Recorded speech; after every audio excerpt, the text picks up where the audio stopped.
or whatever I felt Call of Duty was at the time.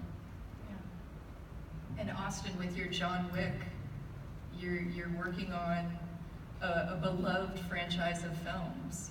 What was that like? There was a prior game, wasn't there? A VR? I think there's been a couple. There's a franchise called Payday that had a John Wick sort of thing, and they make, like all things, there is Fortnite John Wick, because there's a Fortnite everything. There's a Fortnite of this panel, I'm pretty sure. So that, but they had no bearing on us. It was purely a discussion of how we relate to the movies. And interestingly, you know, other than Keanu, we had basically the cast of the movies in the game. And so it actually fits within the kind of construct. It's technically a prequel to the first movie. And so, but yeah, it's the first question to Mike Bithell, the director. How beholden are we, or are we, to Tyler Bates' music? And he said, you know, essentially, let's approach it the same way they do the game, which is let's start in that wheelhouse as kind of to onboard the player, and then as you get deeper into the game, we get incrementally farther and farther and farther and farther away from that. By the end of it, it's nothing like his music. But it intentionally kind of starts in that space. It's not derivative of any specific thing, but it's kind of intentionally not making waves with his sound that he has a kind of hybrid. It's not really orchestral at all, and it's a kind of hybrid of a grungy electronic thing with rock and then little twinges of a Western. And it was like, let's start there and then take it to ludicrously bizarre places. So that was, and it was fun. I mean, it was amazing. I loved doing that, and I like, because he's a friend, and I wanted to be respectful of, you know, of what he made. Hopefully, we'll see. It's only been out for 4 days, so we'll see, find out. They'll tell you, I'm sure. I suspect so. Before we go too far, I do want to take a look at Call of Duty Mobile, Walter's work on that.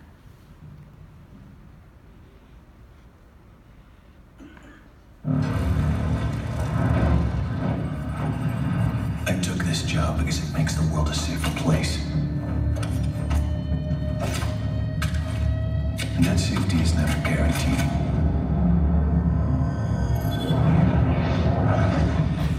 But I know someone else is working to make the world a dangerous place. And that someone is still out there.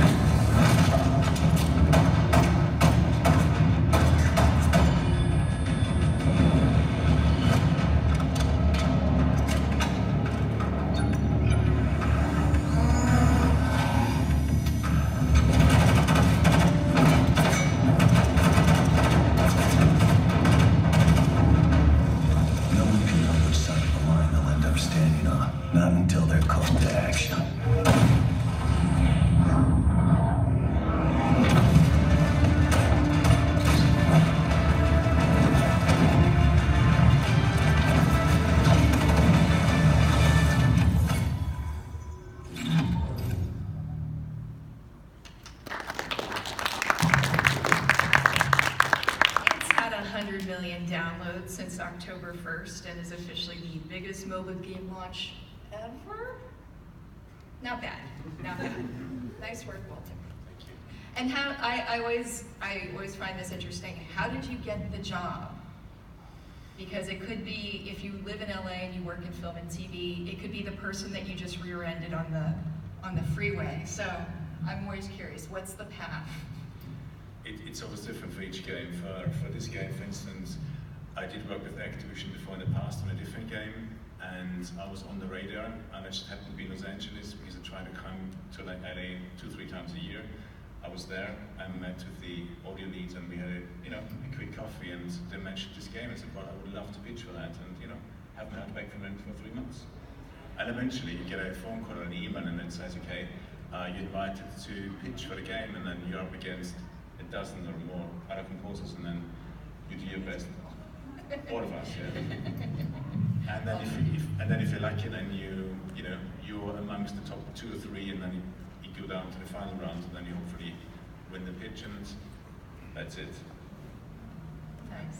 And that's when the real kind of work starts, because then you have to make up the content concept, and like I said earlier, the head of audio, the audio leads, the directors, everyone has different opinions of what this franchise should sound. So we had to kind of a fraction and say it has to be a huge epic orchestra.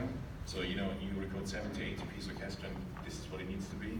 And then we had the other corner who said it should be straight electronic, just use synthesizers and modular synths, whatever you have. And I kind of found a way to use markets for using orchestral elements, solo sounds, and lots of electronic. I think it's the same for all of us, where you use all the synthesizers and everything you have in your arsenal of your studio, and you record stuff live as much as you can, just to give it a bit of a unique twist. John, your game BattleTech came out last year. It was an ASCAP Composer's Choice nominee, very, very well deserved.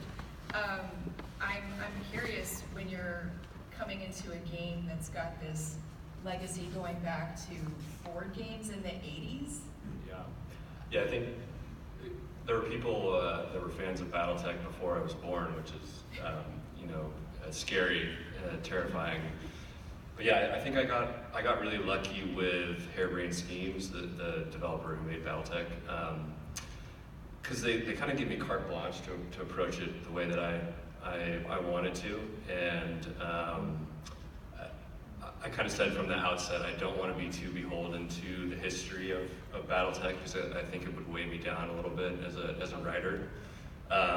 So luckily I was able to take it in a direction that I saw fit the game the best. And one of the pitches for me was Game of Thrones in space, which was all I really needed to hear. So I used to play BattleTech a lot when I was young, MechWarrior and stuff on PC when I was young. And I think it does a little bit of a disservice, I think, to BattleTech fans to just kind of rehash old things again and again, just for nostalgia value and stuff like that. So I was happy that nobody tried to murder me over the score, but there was some fear there. And let's take a look at BattleTech.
working with the orchestra, are you recording the full orchestra together, or are you striping, breaking it into different sections?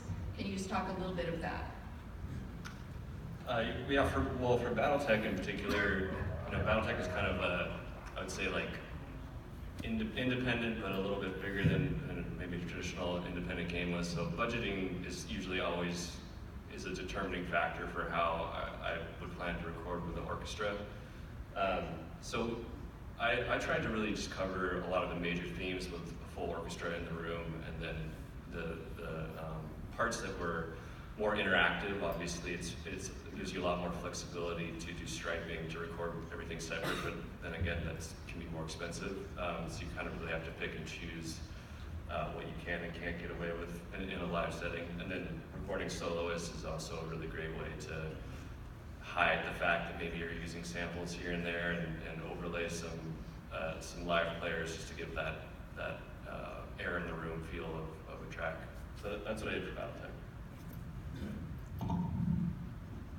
Well, with Telling Lies, I wrote the score knowing the orchestra I wanted to use, that I wanted to work with. I wanted to work with the LCO, the London Contemporary Orchestra, for a long time, and this happened to be the perfect project, so that the sound, that the LCO are a very collaborative, creative orchestra. They're not just like a band for hire or an orchestra for hire.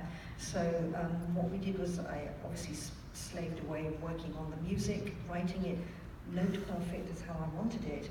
And then when we got into the actual recording session, we did something quite unusual.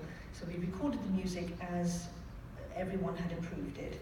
And then I built time in the session to do improvisation, which is an expensive time to improvise. I mean, it was costing thousands of dollars an hour just to try something out, not knowing whether it would work or not.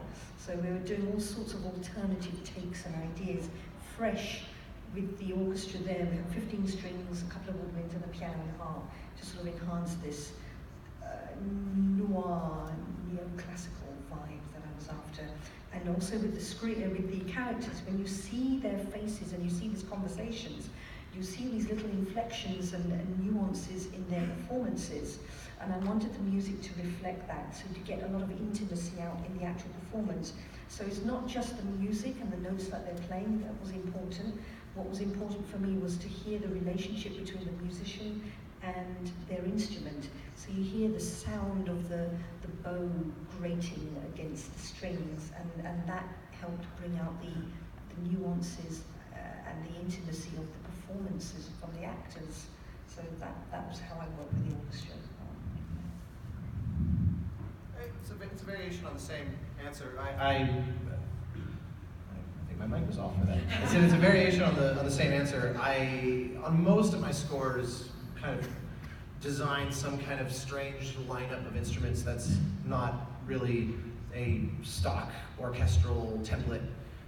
In the case of Erica, there was a string orchestra for certain parts. There's quite a few soloists, like you saw. There's Tina Guo and Caroline Campbell in there playing cello and violin.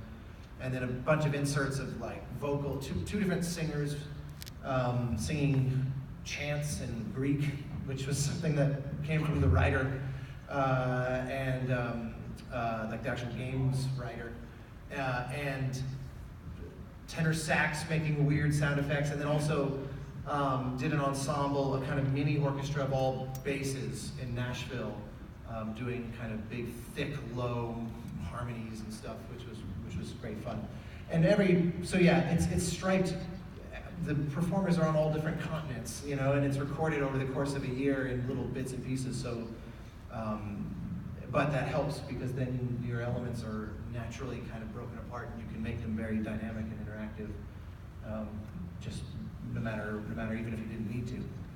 So, and I tend to work like that. I have very few projects where I've gotten a big orchestra all at once and recorded them that way. I almost always end up breaking them apart, and not from a mixing standpoint, but from an interactivity standpoint.